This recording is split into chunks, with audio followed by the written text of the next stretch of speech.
மேஷ ராசி, என்னதான் நீங்கள் ஒரு ப்ரெக்காஷனாக இருந்தாலும் அடுத்து இதுதான் நடக்க போகுது, சில விஷயங்கள்லாம் மேஷ ராசிக்கு முன்கூட்டியே தெரியும் அப்படி சொல்லுவோம். தெய்வ சக்தி பொருந்தியவர்கள். ஆனால் ஏன்னா அடுத்து என்ன நடக்க போகுது, இதுதான் நடக்க போகுதுன்னு ஒரு சில மணி நேரங்களுக்கு முன்பாகவோ இல்லை ஒரு வாரத்துக்கு முன்பாகவோ ஈஸியாக நீங்கள் அதை கண்டுபிடிச்சிருவீங்க. ஆனால் அதை உங்களால் தடுக்க முடியாது, நடந்தே தீரும். அப்போது இந்த மாதிரியான கஷ்டங்கள் ஏன் வருது?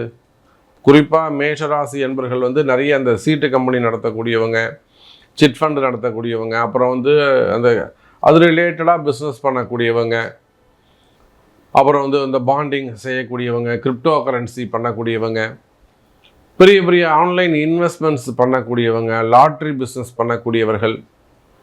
இப்போ லாட்ரி பிஸ்னஸ்லாம் பார்த்தீங்கன்னா எவ்வளோ பெரிய சட்ட சிக்கல்கள்லாம் அவங்க போய் மாட்டிக்கிட்டு இருக்காங்க. கிரிப்டோ கரன்சி வெளிநாடுகளில் போய் மாட்டிப்பாங்க, வெளியில் வர முடியாது, இல்லை போட்ட காசு அவங்களால எடுக்க முடியாது, சின்ன பாஸ்வேர்டு ஒன்று மாறி போயிடும். அப்போ அந்த மாதிரியெல்லாம் சிக்கலில் இருக்கக்கூடியவங்க, அதிர்ஷ்டத்தை எதிர்பார்த்து காத்திருக்கக்கூடியவர்கள், அதுபோல் அந்த லாட்ரி அந்த மாதிரியான பழக்க முடியும் ஆன்லைன் கேம் சம்மந்தப்பட்டவங்க, இதிலெல்லாம் மேஷராசி என்பர்கள் நிறைய பைசாவை மிஸ் பண்ணுறாங்க. இதெல்லாம் உங்களை கடனாளியாக மாற்றுகிறது. அதோடு மட்டுமல்ல, மேஷராசி என்பர்களே, உங்களுக்கு பலவிதமான கஷ்டங்கள். நீங்கள் பொதுவாக சொல்கிறேன், மேஷராசினாக்கா சாதாரண ஒரு விவசாய பெருமக்களாக இருந்தாலும், விவசாய தொழில் செய்யக்கூடியவங்களாக இருந்தாலும், கூலி வேலைக்கு போகிறவங்களாக இருந்தாலும், அல்லது உங்கள் வீட்டில் பசங்க ஸ்கூல் படிக்கிறாங்க, காலேஜஸ் போகிறாங்க, அந்த மாதிரி பிள்ளைகளாக மேஷராசியாக இருந்தாலும் அந்த குடும்பம் மேஷராசியால் கொஞ்சம் கஷ்டப்படுறதுக்கு வாய்ப்பு உண்டு. காரணம் என்ன? ராகுவும் சனியும் சேர்ந்து பார்க்கிறார்கள். சார், சனிக்கு 2ஆம் இடத்துல இருக்குது சார் மேஷராசி, 7.5 சனி ஸ்டார்ட் ஆகிடுச்சு, ராகு பார்க்குறாரு. இது மிகப்பெரிய தேவையில்லாத வம்பு வழக்கெல்லாம் உங்கள் வீடு தேடி சேரும். பக்கத்து வீட்டில் சண்டை, அந்த வீட்டில் சண்டை. நேத்தவர்களும் நண்பர்களாக இருந்தவர்கள், அந்த அக்காவை அப்படி கேட்டுச்சு, நல்லா பேசுமே உன்ட்ட, அந்த அக்காவை ஒன்று அப்படி கேட்டுச்சு, அந்த மாதிரி தெரிஞ்சவர்கள் கூட, நண்பர்கள் கூட எதிரிகளாக மாறிவிடுவது. அப்போ மேஷராசி என்பர்களே, ஒரு குடும்பத்தில் வேலை செய்கிற இடத்துலையே எப்படி இருக்கும்போது நீங்கள் ஜாபில் எப்படி இருக்கணும், பிஸ்னஸில் எப்படி இருக்கணும், அப்போ எந்த மாதிரி ஹெல்த் இஷ்யூஸ் எப்படி இருக்கும், உடல்நிலை ஆரோக்கியங்களில் நிறைய மாற்றங்கள் ஏற்படும். குறிப்பாக உஷ்ணம் சம்பந்தப்பட்ட நோய்கள் ஏற்படுவது. இன்னும் சொன்னாக்கா மேஷராசி அன்பர்களுக்கு உடல்நிலை ஆரோக்கியத்தில் அதிக அக்கறை தேவை. மேஷராசி அன்பர்களே, குறிப்பாக இன்னும் கூட சொல்ல வேண்டும் என்று சொன்னால், கடன் சுமைகள், கடன் பிரச்சனைகள் இருக்குமே ஆனால், வம்பு வழக்குகள் இருக்குமே ஆனால், அதெல்லாம் கூட டீப்பாக கொஞ்சம் வாட்ச் பண்ணுறது, அதுக்காக வீண் செலவு பண்ணுவதை நிறுத்த வேண்டும். இதுக்கெல்லாம் உங்கள் ஜாதகம்தான் பேசும். நான் சொன்ன அந்த மாதிரி கலைத்துறையாக இருக்கட்டும், அல்லது ஸ்போர்ட்ஸாக இருக்கட்டும், இல்லை நீங்கள் டெக்னிக்கலாக டீச்சராக இருக்கலாம், எந்த டிபார்ட்மெண்ட்டாக இருந்தாலும் சரிதான். ஒரு வம்பு வழக்கு, ஒரு குரூஷியலான ஒரு பீரியட் வருது, மனசு குழப்பமாக இருக்குது, டிப்ரெஷனாக இருக்குது, ஒரு ஃபியர்னஸ் இருக்குது, ஒரு மனசில் ஒரு பயம் இருக்குது அப்படின்னாக்கா, நீங்கள் நிச்சயமாக ஒரு முறை உங்கள் பிறப்பு ஜாதகத்தை கொண்டு அதுக்கான வழிபாடுகள் என்ன, இது என்ன செஞ்சால் இது தீரும், இதுலேருந்து ஜெயிக்கிறதுக்கு என்ன வழி, இதுலேருந்து தப்பிக்கிறதுக்கு, இந்த கஷ்டத்துலேருந்து 7.5 சனிலேருந்து தப்பிக்கிறதுக்கு என்ன வழி, குடும்பத்துக்கு நிம்மதி தான் சாமி முக்கியம்.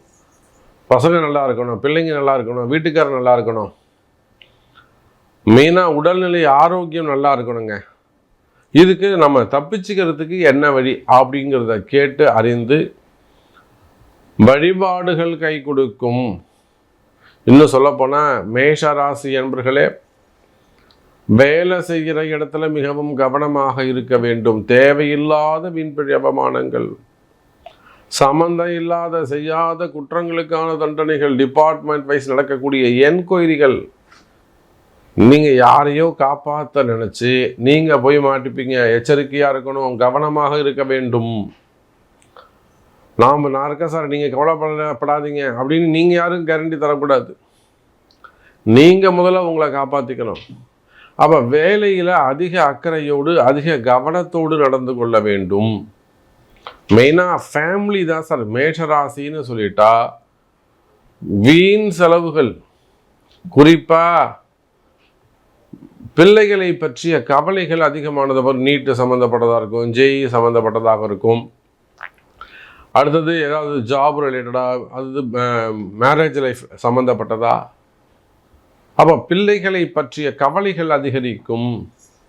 அப்போ இதுக்கெல்லாம் என்ன பண்ணுறதுங்க, நிச்சயமாக உங்கள் பிறப்பு ஜாதகம் பேசும்.